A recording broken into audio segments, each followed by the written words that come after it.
Bueno, más un comentario. Bueno, pensando y digamos adelantándonos un poco a la discusión de la tarde sobre las posibles alternativas, y pensando en este término que puso Mauricio, que me gustó mucho, de buscar una economía política de la diversificación económica. Eh, lo que pasa es que por lo menos los proyectos progresistas no lograron distanciarse, digamos ahí sí, diferenciarse de otro tipo de gobiernos, donde la apuesta de la diversificación productiva la pusieron en sus élites económicas, como que fueran ellos los protagonistas o los que tienen la posibilidad de impulsar este tipo de cambios de la matriz económica o de la matriz energética. Yo creo que hay una primera clave, porque el tema es que gran parte de esa renta de petrolera, minera, o ese excedente económico, por distintos mecanismos, ¿no?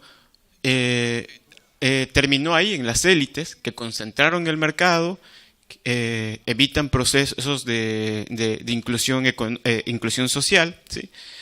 Y no se le puso mucha atención a otros sectores de la economía, que más bien se los ve como sectores vulnerables, que necesitan asistencia del Ministerio de Inclusión Social y no asistencia del Ministerio de la Producción, por ejemplo, ¿no?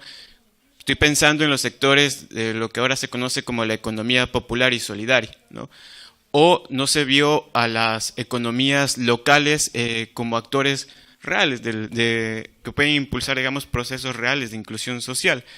Porque entonces ahí habría que pensar, por ejemplo, cambios de la matriz productiva, pero desde lo popular, desde lo comunitario, lo indígena. Yo sé que suena un poco a idealismo nada más, pero creo que por ahí hay muchísimas claves. O sea, empezar procesos de inclusión social saltándonos este presupuesto implícito o explícito a veces de que primero hay que crecer económicamente para luego redistribuir.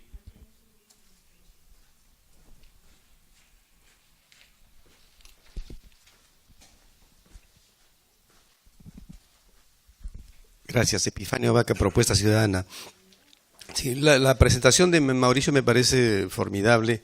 No hay manera de no estar de acuerdo con un planteamiento así. El problema es cómo se hace posible eso con los gobiernos y con las correlaciones políticas que tenemos en la región. Eh, Ciertamente que ese tipo de planteamientos requieren de políticas más macro, nacionales, políticas industriales, que pensando solamente en el Perú, yo veo poco probable con la correlación política que tenemos, es decir, hay un fuerte consenso respecto a los commodities y eso difícilmente va a ser modificable en el corto o mediano plazo desde mi punto de vista.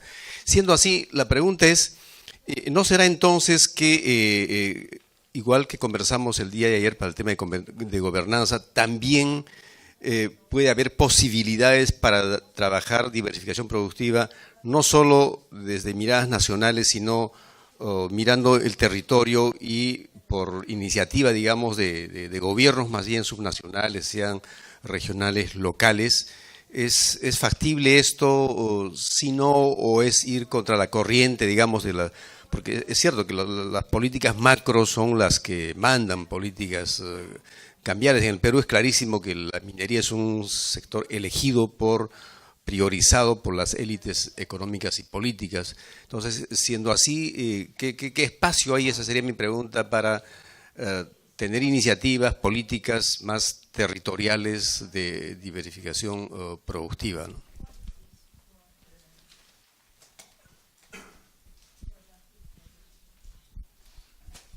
Sí, gracias, Alejandro Aguirre de Guatemala, ¿no?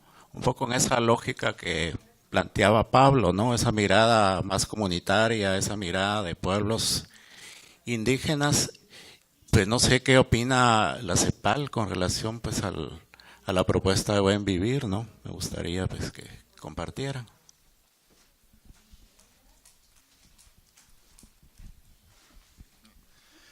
Una bien cortita, Carlos. Mencionabas el tema de la integración regional entre países, ¿no?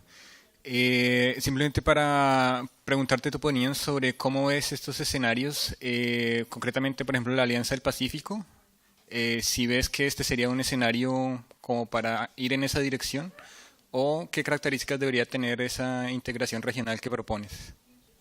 Gracias.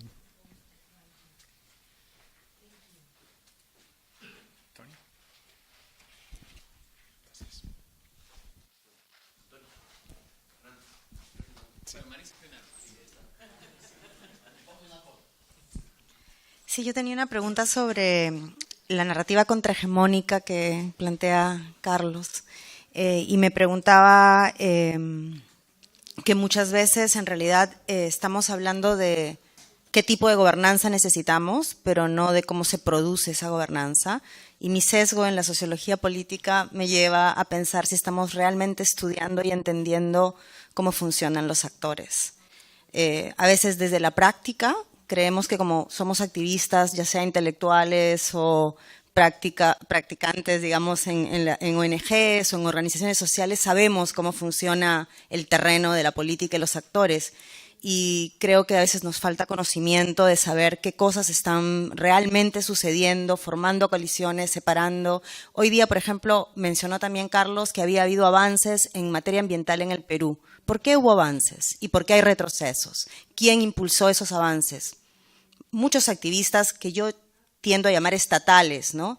Pero que están solos, es decir, una vez que le quitaron los derechos o las funciones a la OEFA, no había un movimiento social o una organización social que defendiera, digamos, con esos profesionales los avances y estamos en retrocesos. Entonces, ¿qué sabemos sobre cómo organizar esa narrativa contrahegemónica?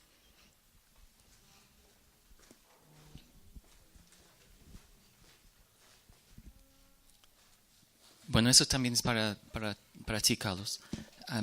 Pero primero, como pie página, el comentario de Marisa, yo estoy plenamente de acuerdo. Y yo sí realmente creo que para entender cómo surgen estos espacios, hay que entender muy bien cómo funcionan estos acuerdos políticos entre élites en distintos países, para entender un poco dónde están los espacios, dónde no están, dónde podrían estar, dónde no van nunca a ser presentes.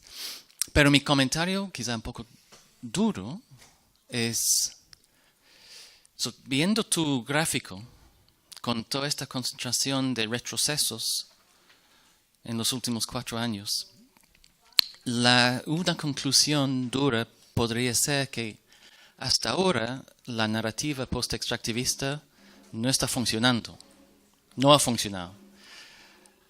Entendiendo que es muy temprano, pero no ha funcionado. Entonces mi pregunta es, yendo al detalle de estrategias comunicativas, políticas, ¿cuáles serían las condiciones para que funcione? O sea, para que esta narrativa alternativa realmente tenga consecuencia política.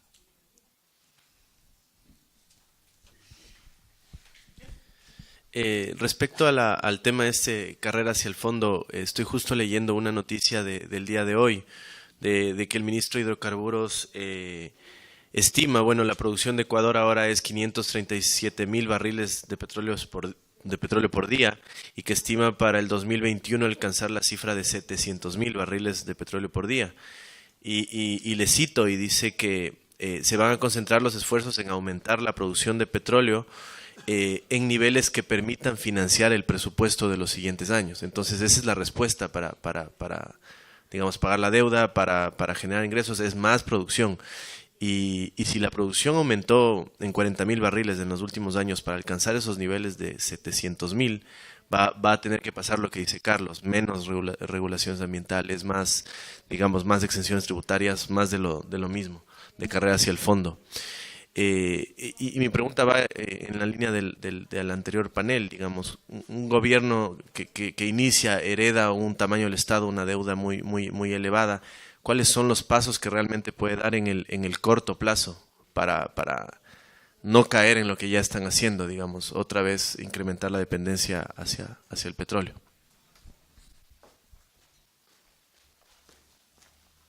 Bueno, ahora ya no voy a mirar a nadie para darles tiempo a Carlos y a Mauricio a responder algunas preguntas. ¿Quieres empezar? Sí.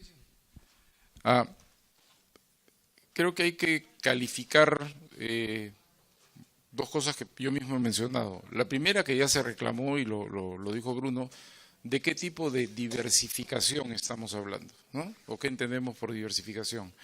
En el caso peruano, si salir de la gran minería para decir somos un país pesquero y agrícola, suena bien, pero pesquero dominado queman 90% de la anchoveta para engordar peces ornamentales en China y que dejan el margen para el consumo humano, ¿no es cierto? No tiene ningún sentido. O salir de la minería para depender de los dueños de las grandes plantaciones agroindustriales.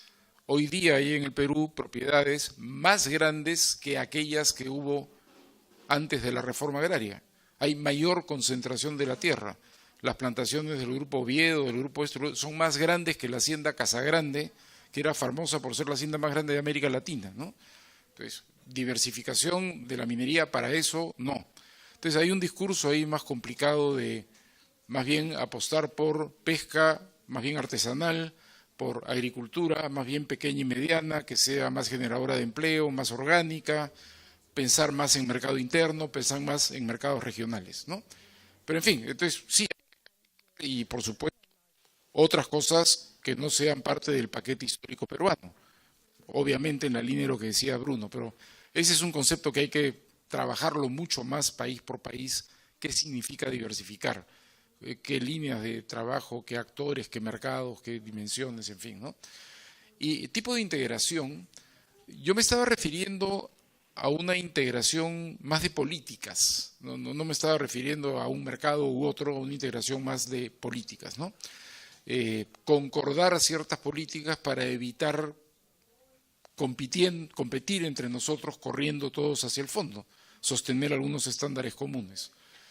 Ahora, hay un dato bien interesante que sacamos hace varios años ya, pero no sé si quizás no haya cambiado mucho, que es que cuando uno mira la composición de la canasta exportadora de los países de América Latina, la canasta exportadora hacia China es la más primaria de todas, cero valor agregado, ¿no es cierto?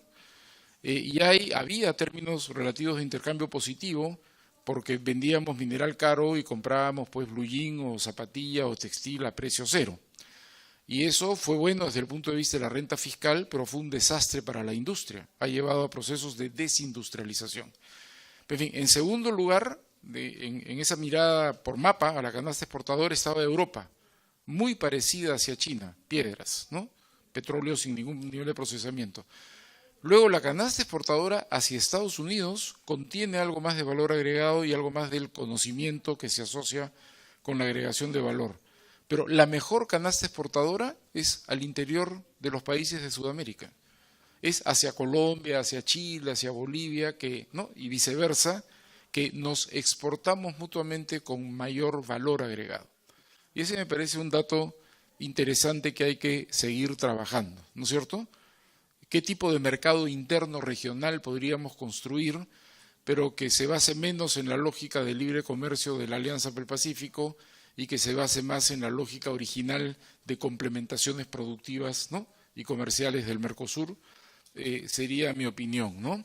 Sí hay que entender bien cómo funcionan los acuerdos entre los actores políticos para poder actuar en ese terreno, ¿no? Si no tenemos un mínimo de conocimiento de por qué en el Perú se creó el Consejo Nacional del Medio Ambiente bajo un dictador como Fujimori, por qué se creó después el Ministerio del Ambiente bajo un XYZ como Alan García, ¿no es cierto? Se creó por correlaciones y situaciones específicas. En muchos casos presión internacional. No había financiamiento para Camisea y no había tratado de libre comercio con el Congreso Demócrata si no se creaba el Ministerio del Ambiente. Y sí supimos jugar esas cartas. Hubo desde la sociedad civil y las ONGs, en ambos casos, las correlaciones internacionales y las cosas, ¿no?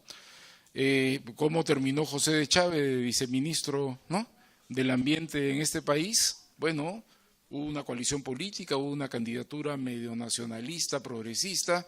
Ahora, pero, y ahí pasó, es decir, no es que no sepamos exactamente, hemos logrado hacer algunas cosas, ¿no?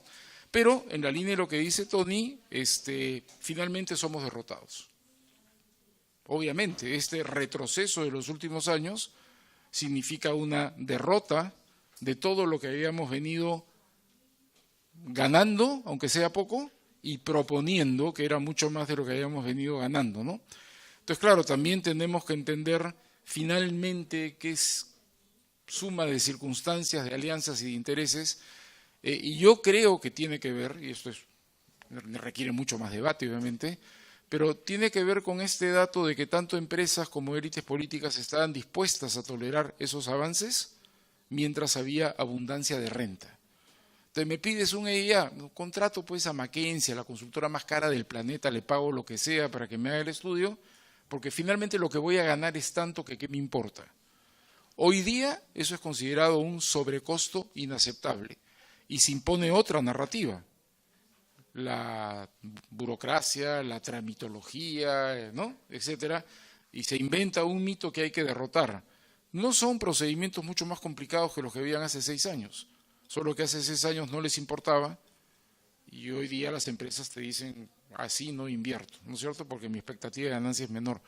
Entonces, yo creo que son los mismos actores, pero sus expectativas y sus incentivos y su tolerancia hasta ese tipo de avances ha dejado de existir, porque ahora su incentivo es ganar algo en un contexto de, ¿no?, o lograr colocar una inversión esperando que venga un nuevo ciclo, ¿no? Pero esto obviamente requiere, creo mucho, una explicación mucho más sofisticada, requiere análisis y presumo que puede seguir siendo un campo de encuentro muy fructífero entre quienes estamos, ¿no?, peleando por ciertas cosas y no salen, y aquellos que nos pueden ayudar a entender por qué no salen y qué otras cosas podríamos estar haciendo mejor para por lo menos no retroceder tanto y siquiera sostener lo que teníamos hasta el 2014. Pero creo que ese es un campo de colaboración absolutamente necesario entre la ciencia política y el activismo para entender el mapa de actores, sus incentivos, alianzas, correlaciones.